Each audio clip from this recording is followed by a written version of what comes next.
Hello and welcome to Tech Dictated. Today we are looking at bipolar junction transistors, and we are going to be focusing on the NPN transistors because it's the most commonly used, but we will just compare it with the PNP transistor. So this is the symbol for the NPN transistor, and this is an example, the BC547, which I have used in this circuit that we're going to look at later on.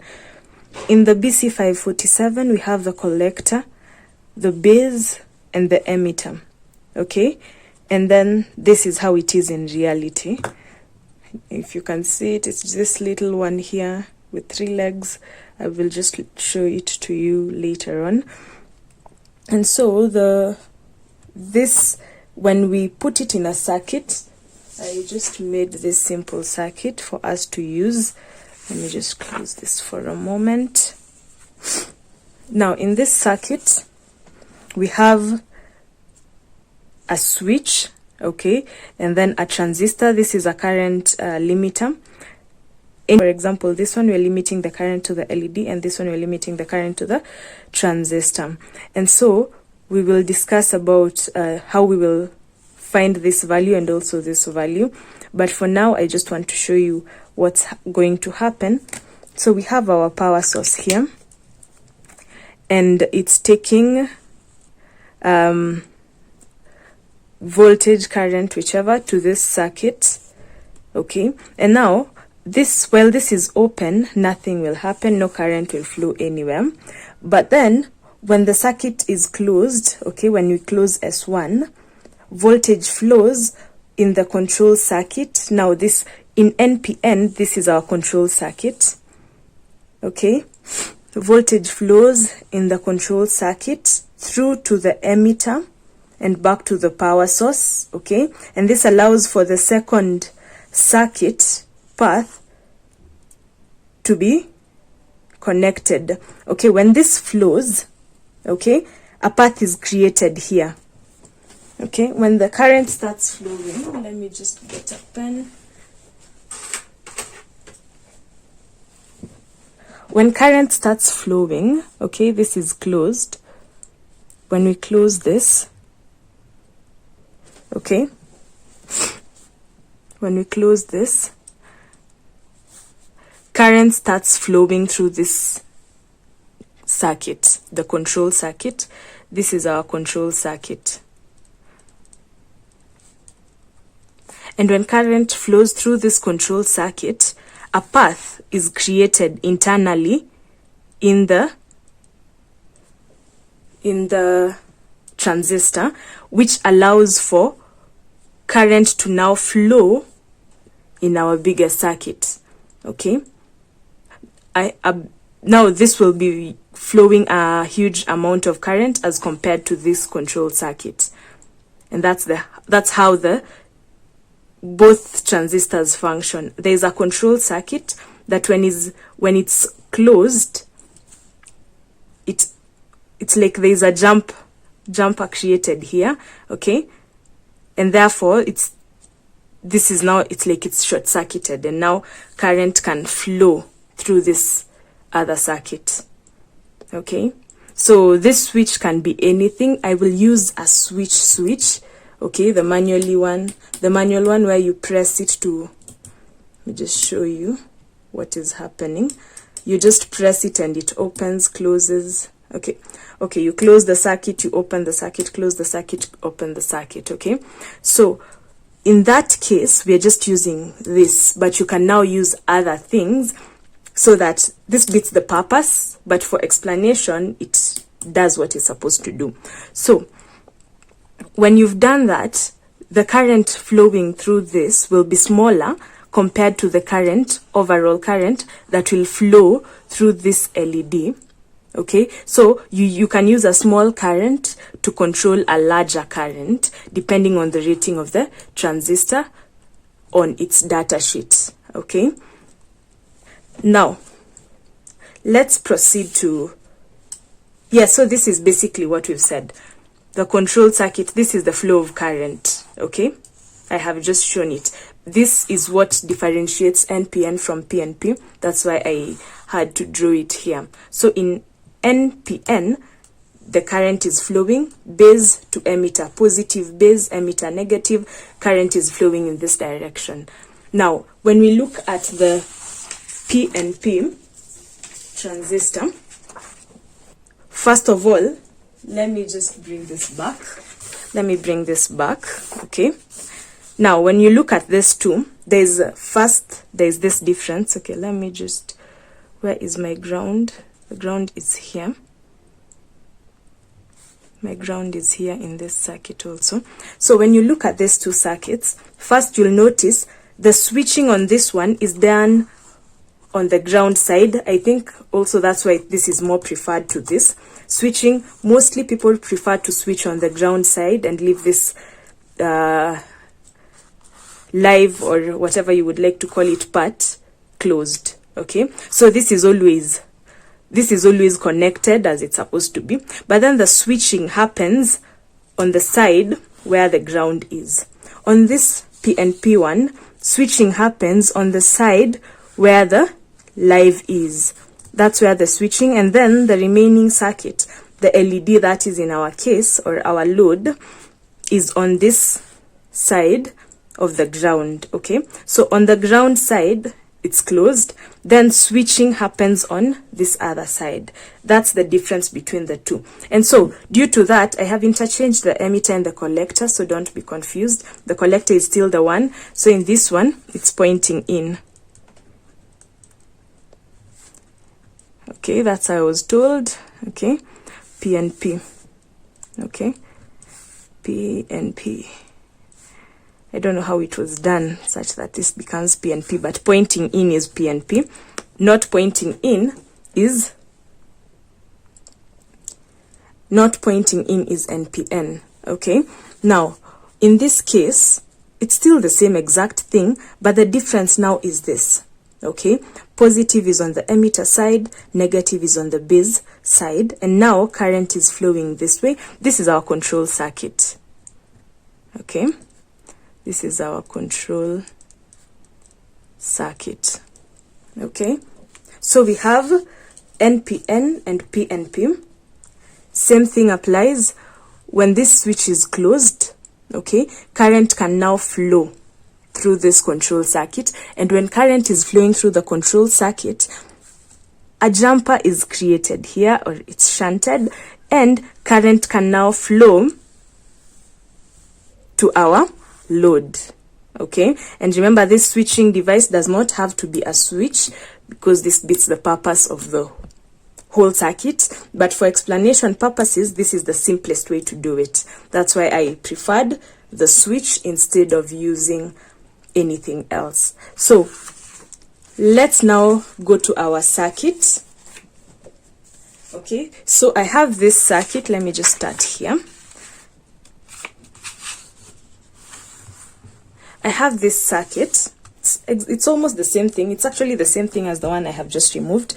This is our control circuit. This is our control circuit.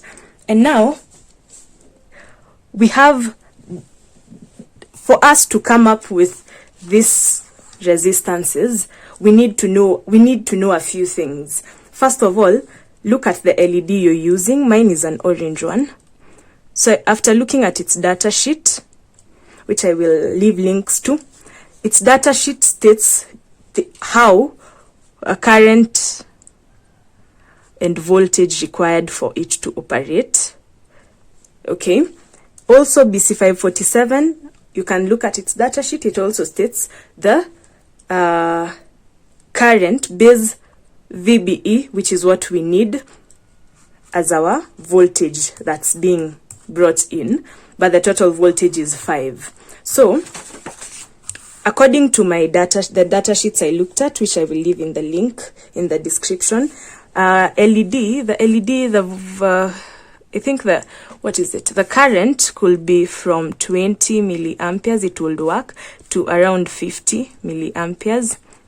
All this would work. Same to the voltage, 1.8 to 2.6 volts. The LED will still be okay. It won't burn out.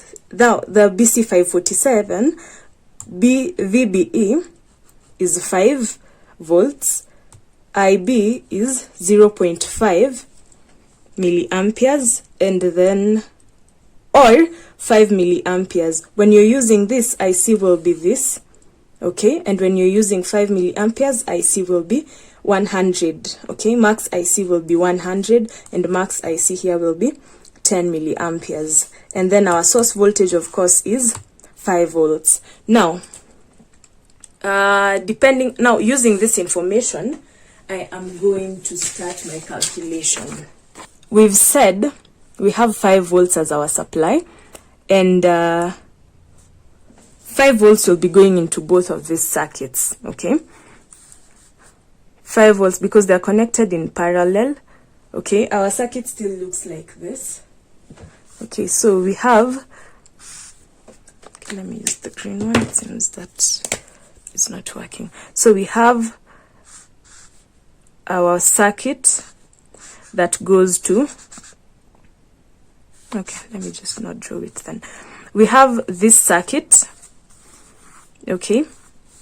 So we have 5 volts as our input, and then we have a resistor to limit the current to the LED. And we know the current that is flowing, that we want to flow here, is 30. We want 30 milliamperes to flow here, okay, through the LED. And so in that case, if we want 30, okay, let me not start there. Let me start with this one, okay? Let me start with this one. We want 5 millivolts in this, and therefore, what else do we want? We have 5 volts, okay, VBE. We need to find this. So, to find resistance at B, okay, resistance at the base, we do VBE, okay, this is VBE, and over the IB, okay, current at the base. And this has been given to you in your data sheet. VBE is 5 volts. Current at the base depends on what we want. We don't want this. This is too little because this consumes 30 milliamperes. So we want up to 100. But then we will limit the current such that it does not, we don't need the 100. Now we get less than that. So in this case, what do? We have over 5 milliamperes. This will give us over 5 milliamperes. So we have 5 divided by 5 exponential negative 3, 1000. So that means 1k ohms. So that means here, okay, we need a 1k ohm resistor. Then for this part, let me just move this a bit further and then move my book a bit and now bring this here. For this other part, okay, what do? We need 30. We have 5 volts as our input. The LED requires how much? 1.8 to 2.6, okay? 1.8 to 2.6. And so let's assume we use 2, okay? Let's just do 2 volts for the LED. I think that will still work. It's still in the range. So let's do 2 volts. Now, if we do 2 volts, that means we have 3 volts that we need to be consumed by the resistor. And therefore, the current we need it to pass is 30 milliamperes. Okay, that's the current we need to flow on this path, 30 milliamperes. And so the voltage that will be consumed by this is 3 volts, so that 2 volts remain to be consumed by this other component, that's the LED. So this will result to 100 ohms. Okay, let me just confirm. 3 divided by 30 exponential negative 3 is 100. So 100 ohms. And therefore that means our, where's my pen? Our resistance for this LED current limiting will be 100 ohms. Okay, so this is 100 ohms, this is 1K. What else remains? Yeah, and so we've said the current flowing through this will be about 5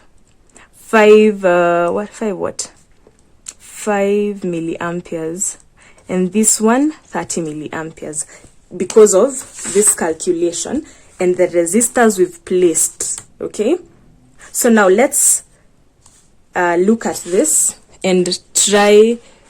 I already made this circuit using the components so that we don't waste a lot of time.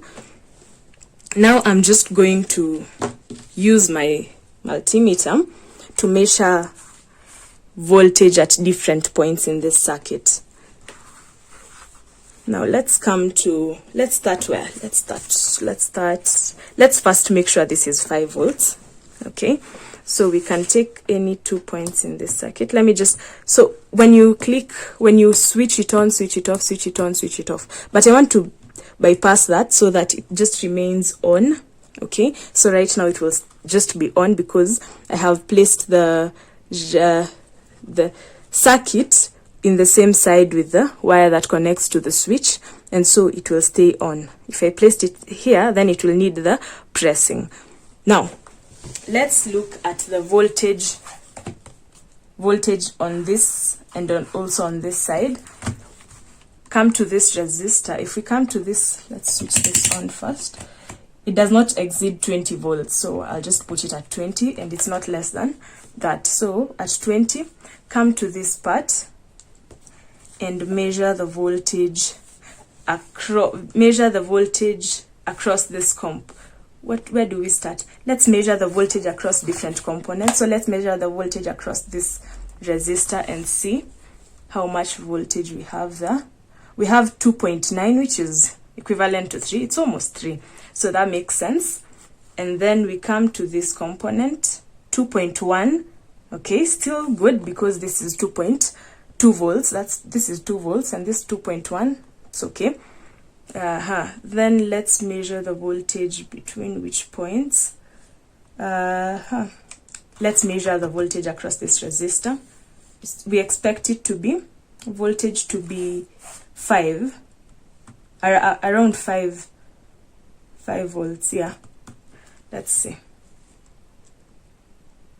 Yeah, 4.3. Okay, 4.3 volts. So I forgot to mention that the transistor requires 0.7 volts to be turned on, and therefore the voltage at the resistor, which is connected to the transistor, is expected to be 4.3 volts and not 5 volts, and also the current passing through it therefore will be 4.3 milliamperes and not 5 milliamperes, as you will see in the multimeter.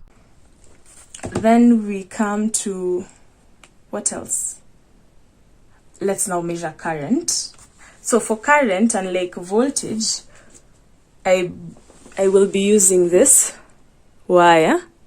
Okay, I will be using this wire, and so what we will be doing, for example, the voltage in this path, you need to make your multimeter part of the circuit. So we'll just do this. This was going to the 5 volts. So we go to, it's millivolts, so we can use the 20. Okay, no, we need to use this 200 because this exceeds 20 milliamps. Come to this, put your thing there, and the other one here, and that's around 29.67 milliamps. 29.67 is equivalent. It's okay. Then let's measure the voltage where? The current, sorry. Let me bring this back and let's measure the current where? Here. So that's current. we can just remove this, place this here. I think this is the same current. Then we do this. What's the current here? Sorry. Current there is 4.3. 4.3. That's the current here. Current here is 4.3. That's accurate. What else do we need to view? Yeah. And our total voltage is? Our total voltage is... What have I done wrong?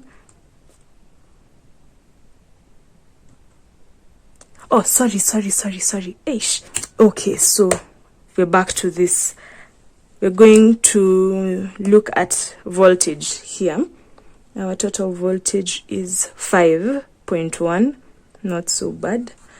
And also on this other one, it's 5.1, so not so bad. And yeah, I think this concludes this for me.